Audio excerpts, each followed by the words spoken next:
Hello friends, இன்றைக்கி நம்மளோட இந்த வீடியோவில் வாழைத்தண்டு சாம்பார் எப்படி செய்யலாம் அப்படிங்கிறது பார்க்கலாம். ரொம்பவே சூப்பராக இருக்குது. வாழைத்தண்டு உடம்புக்கு ரொம்ப நல்லது. கண்டிப்பாக நீங்களும் செஞ்சு சாப்பிடுங்க. வாங்க இப்போ வீடியோக்குள்ளே போகலாம்.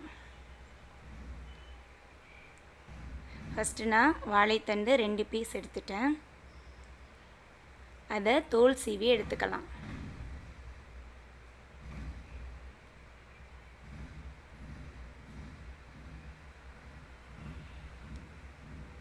இது ஃபுல்லாக தோல் சீவி எடுத்துக்கலாம். தோல் சீவி எடுத்ததுக்கப்புறம்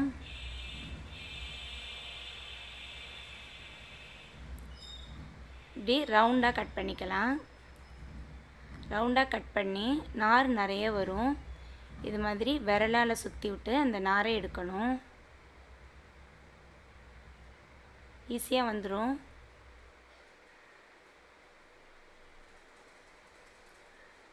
அதே போல் இது மாதிரி கட் பண்ணி இப்படி விரலால் சுற்றி எடுத்தோம் அப்படின்னா நார் நல்லா ஈஸியாக வந்துடும். அருவமனையில் தான் இது நல்லா ஈஸியாக வரும். கத்திலையும் வரும், ஆனால் இந்த அளவுக்கு வராது.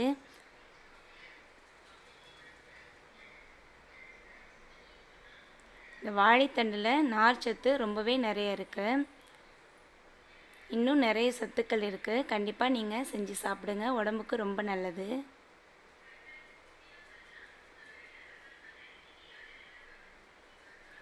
இது மாதிரி கட் பண்ணி விரலால் சுற்றி இது மாதிரி நார் எடுத்துக்கலாம். அதுக்கப்புறம் இதை கட் பண்ணிக்கலாம். இது மாதிரி சின்ன சின்ன பீஸாக கட் பண்ணணும்.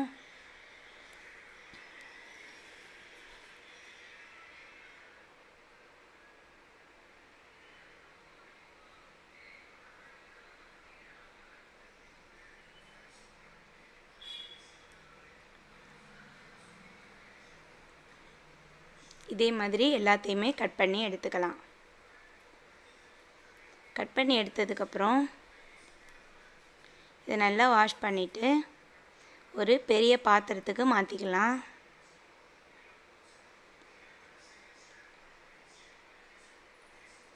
மாற்றினதுக்கப்புறம் இது மாதிரி ஓரம் நல்லா ஷார்ப்பாக உள்ள ஒரு டம்ளரு இல்லை வேறு ஏதாவது ஒரு பாக்ஸ் மாதிரி எடுத்து நல்லா ப்ரெஷ் பண்ணி விடணும். இது மாதிரி ப்ரெஷ் பண்ணுறதுனால நமக்கு இன்னும் சின்ன சின்ன பீஸ் ஆகும். அதாவது சாப்பிடும்போது இன்னும் நல்லாயிருக்கும். பிள்ளைங்களும் இந்த பெருசாக இருந்துச்சு அப்படின்னா பிள்ளைங்க வந்து அவ்வளோவா சாப்பிட மாட்டாங்க. இது மாதிரி நம்ம ப்ரெஷ் பண்ணுறதுனால சின்ன சின்ன பீஸ் ஆகிடும், பிள்ளைங்க சாப்பிடுவாங்க.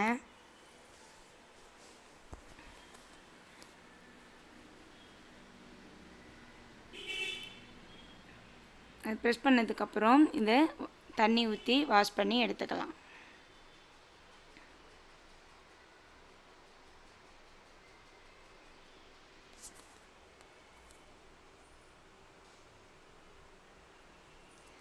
இது நல்லா தண்ணி இல்லாமல் எடுத்துடலாம். நமக்கு வாழைத்தண்டு கட் பண்ணி ரெடி பண்ணியாச்சு. இப்போ வாங்க எப்படி சமைக்கலாம் அப்படிங்கிறது பார்க்கலாம். இது ஒரு குக்கரில் வச்சுட்டு 1 டம்ளரு பருப்பு எடுத்துருக்கேன், துவரம் பருப்பு. அதை நல்லா வாஷ் பண்ணி எடுத்துக்கலாம். பருப்பு கழுவுனதுக்கப்புறம் நம்ம எடுத்து வச்சுருக்கோம் இல்லையா வாழைத்தண்டு, அதில் பருப்பை சேர்த்துக்கலாம்.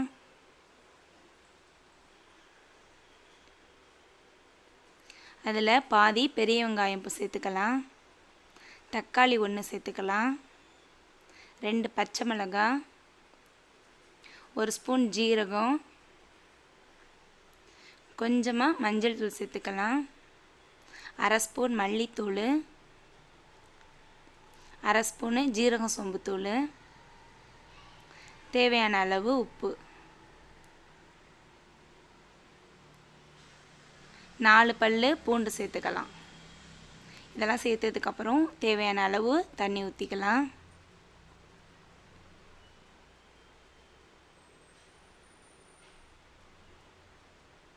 மாதிரியெல்லாம் மிக்ஸ் பண்ணிவிட்டு இப்போது நம்ம அடுப்பு பற்ற வச்சுக்கலாம். அடுப்பு பற்ற வச்சுட்டு இது குக்கரை க்ளோஸ் பண்ணிடலாம்.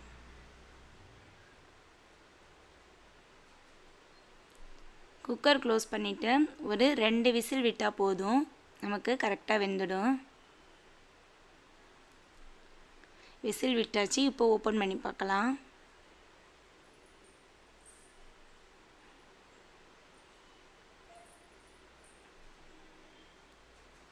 நமக்கு பருப்பு வாழைத்தண்டு எல்லாம் கரெக்டாக வெந்திருக்கு. இது மறுபடியும் ஸ்டவ் ஆன் பண்ணி கொதிக்க விட்டுறலாம்.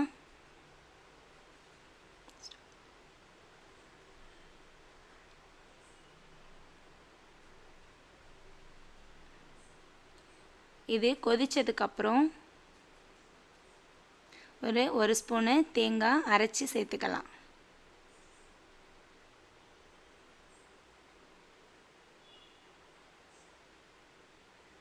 தேங்காய் போட்டு கொஞ்ச நேரம் கொதிக்கட்டும். அதுக்கப்புறம் அதை இறக்கி வச்சிடலாம். இப்போ நம்ம தாளிக்கிறதுக்கு சட்டி அடுப்பில் வச்சிடலாம். சட்டி சூடானதுக்கப்புறம் அதில் எண்ணெய் சேர்த்துடலாம்.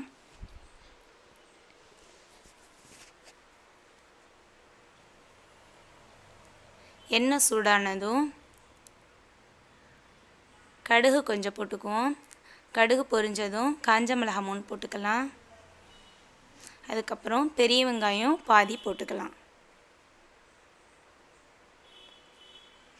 இது நல்லா பொன்னிறமாக ஆகட்டும். கொஞ்சமாக கருவேப்பிலை சேர்த்துக்கலாம்.